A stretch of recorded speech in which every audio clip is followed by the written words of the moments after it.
কাঠুরিয়া ও জলপরীর প্রেম। অনেক অনেক দিন আগে পাহাড়ে ঘেরা এক ছোট্ট গ্রাম ছিল, নাম তার ঝিলমহল। সেই গ্রামের পাশ দিয়ে বয়ে যেত এক গভীর নীলাভ নদী।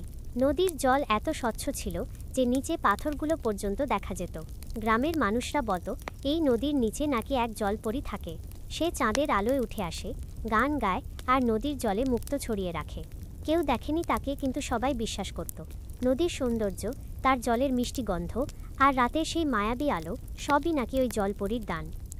কাঠুরিয়ার জীবন। গ্রামেরই এক যুবক ছিল রাহাত। সে ছিল এক দরিদ্র কাঠুরিয়া। প্রতিদিন ভোরে বনেতে যেত, গাছ কেটে কাঠ সংগ্রহ করত, তারপর বিকেলে বাজারে বিক্রি করত। রাহাতের জীবন ছিল একঘেয়ে, না কোনো বন্ধু, না কোনো আনন্দ।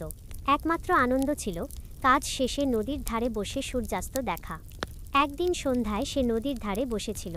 বাতাসে কাশফুল দুলছে, পাখিরা ফিরে যাচ্ছে। হঠাৎ সে শুনল কারো মিষ্টি গানের সুর ভেসে আসছে নদীর দিক থেকে। এই নদীতে কেউ গান গায় নাকি, ভাবল রাহাত। সে ধীরে ধীরে নদীর ধারে গিয়ে দেখল চাঁদের আলোয় এক অপরূপা নারী ভেসে আছে জলের উপরে। তার চুল ঝর্ণার মতো ঝরছে, চোখে যেন আকাশের তারারা। সে হাসল, আর সেই হাসিতে নদীর ঢেউ নেচে উঠল। রাহাত হতবাক। সে বিশ্বাসই করতে পারছিল না, এ কি সত্যি না স্বপ্ন। প্রথম সাক্ষাৎ। রাহাত ধীরে ধীরে বলল, তুমি? নারীটি মৃদু হেসে বলল, আমি নদীর পরী, এই জলের রক্ষক। তুমি মানুষ, ভয় পাচ্ছ না? রাহাত মুগ্ধ চোখে বলল, ভয় কেন পাবো? তুমি তো স্বপ্নের মতো সুন্দর। জলপরী হেসে বলল, মানুষেরা আমার নাম দিয়েছে নীলা, কিন্তু আমি কোনো মানুষের সামনে আসি না। আজ জানি না কেন এসেছি। সেই রাতে দুজন অনেকক্ষণ কথা বলল। নদীর ঢেউ যেন তাদের কথায় তানপুরার মতো বাজছিল। রাহাতের হৃদয়ে এক অজানা অনুভূতি জন্ম নিল, ভালোবাসা। নদীর ধারে প্রতিদিন। এরপর প্রতিদিন রাতে রাহাত কাজ শেষে নদীর ধারে যেত। নীলা অপেক্ষা করত জলের ভেতর থেকে। তারা একসঙ্গে গল্প করত, গান গাইত, কখনো চাঁদের আলোয় হাসত, কখনো নদীর জলে ফুল ছুঁড়ে খেলত। ধীরে ধীরে তাদের মধ্যে গড়ে উঠল গভীর ভালোবাসা।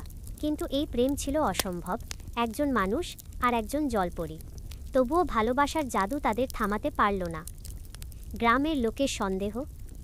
একদিন গ্রামের লোকেরা দেখতে পেল রাহাত রাতে নদীর ধারে একা বসে থাকে, কারো সাথে কথা বলে, হাসে।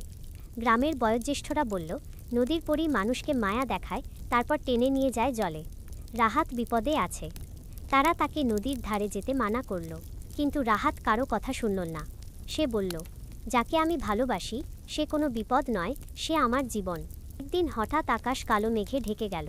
বজ্রপাত শুরু হলো, নদীর জল ফুলে উঠল। রাহাত বুঝল কিছু একটা ঘটতে যাচ্ছে। সে দৌড়ে নদীর ধারে পৌঁছায়, দেখল নীলা নদীর মাঝখানে আটকে গেছে, বিশাল ঘূর্ণির টানে ডুবে যাচ্ছে। রাহাত চিৎকার করে বলল, নীলা, আমি আসছি। সে কোনো চিন্তা না করে নদীতে ঝাঁপ দিল। প্রবল স্রোত, বৃষ্টি, বজ্রপাত কিছুই তাকে থামাতে পারল না। সে নীলাকে জড়িয়ে ধরল, কিন্তু স্রোত তাদের দুজনকেই টেনে নিয়ে গেল গভীর জলে। পরের দিন সকালে নদী শান্ত হয়ে গেল। গ্রামবাসীরা নদীর ধারে গেল, কিন্তু রাহাত বা নীলার কোনো খোঁজ পেল না। শুধু নদীর তীরে ভেসে উঠেছিল একটা কাঠের টুকরো, আর তার ওপর রাখা ছিল একটি মুক্তো, যেন অশ্রুর মতো চকচক করছে। ভালোবাসার অলৌকিকতা। তারপর থেকে আজও গ্রামবাসীরা বলে, চাঁদের আলোয় যদি কেউ নদীর ধারে যায়, তবে দেখা যায় দুই ছায়া, এক কাঠুরিয়া, এক জলপরী, হাত ধরাধরি করে নদীর জলে হাঁটছে। নদীর ঢেউ তখন মৃদু হাসে, বাতাসে বাজে সেই পুরনো গান, ভালোবাসা নদীর মতো, যাকে থামানো যায় না। রাহাত আর নীলা মানুষের জগতে এক হতে পারেনি, কিন্তু তাদের প্রেম নদীর জলে মিশে আছে চিরকাল। আজও যখন কেউ নদীর ধারে বসে জলের ঝিকিমিকি আলোয় সেই প্রেমের গল্প শুনতে পায়, এক কাঠুরিয়া আর এক জলপরীর অমর ভালোবাসার